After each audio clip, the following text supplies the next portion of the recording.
Κύριε Τσιούμα, θα μας δείξετε ότι λειτουργεί το Needle Shaping και στο μπράτσο? Βεβαίως. Για να δούμε. Θα κάνουμε σύσφυξη, μπορούμε να κάνουμε λιπόλυση και μπορούμε να κάνουμε και σύσφυξη. Αυτή τη στιγμή θα κάνω, επειδή έχει μια χαλάρωση εδώ πέρα η φίλη μας η Νίκη, θα κάνουμε σύσφυξη με το Needle Shaping, πιάνοντας πάλι τις ελαστικές ίνες. Και το αποτέλεσμα είναι άμεσο? Έχει μια σύσφυξη, αλλά είπαμε ότι θέλει 4 με 6 συνεδρίες μέσα σε ένα-1,5 χρόνο για να διατηρηθεί το αποτέλεσμα 3-4 χρόνια. Τέλειο, οπότε πάμε να δούμε τα αποτελέσματα. Ανυπομονώ. Okay. Εδώ τοποθετούμε τη βελόνα. Πάμε παράλληλα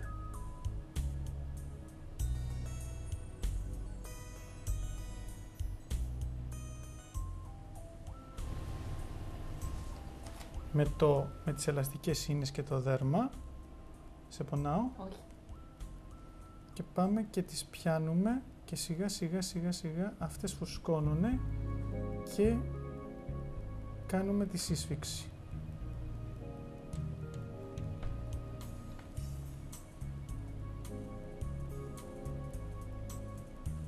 Σε πονάω? Όχι. Εδώ είναι μια ζώνη πολύ ευαίσθητη που έχει πολλά αγγεία. Μπορούμε να κάνουμε κάποια μικρή εκχύμωση, αλλά δεν θα έχουμε κάποιο ιδιαίτερο πρόβλημα. Πολύ ωραία. Πάμε λοιπόν να κάνουμε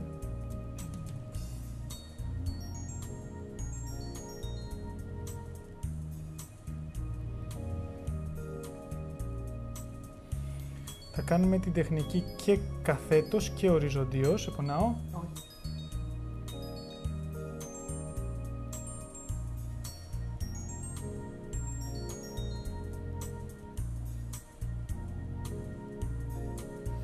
Είναι σαν να περνάω ουσιαστικά νήματα, αλλά χωρίς να βάλω κανένα υλικό. Πιάνω τις ελαστικές ίνες, χωρίς να τις ξεκολλήσω. Είναι σημαντικό αυτό και χωρίς να δημιουργήσω ίνωση, όπως μπορούν να μου κάνουν κάποια άλλα υλικά. Βέβαια στην περιοχή αυτή είναι δύσκολη περιοχή και πιστεύω ότι μόνο η τεχνική Needle Shaping έχει πολύ καλά αποτελέσματα.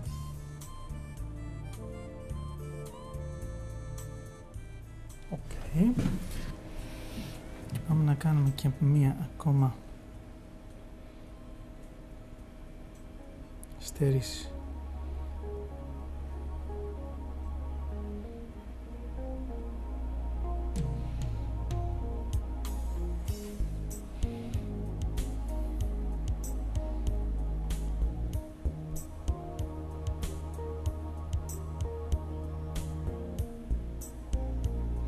Σπονάω? Όχι.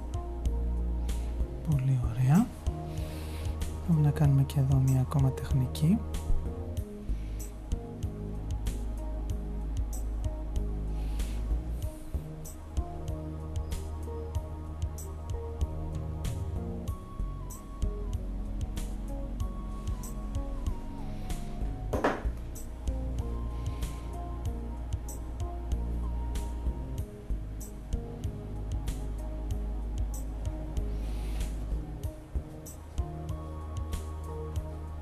Να κάναμε κλιμωσούλα.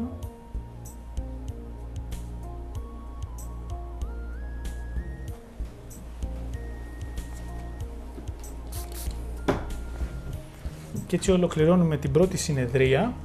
Μετά από 15 μέρες θα ξαναέρθει να κάνουμε στο ίδιο σημείο για να ενισχύσουμε το αποτέλεσμά μας.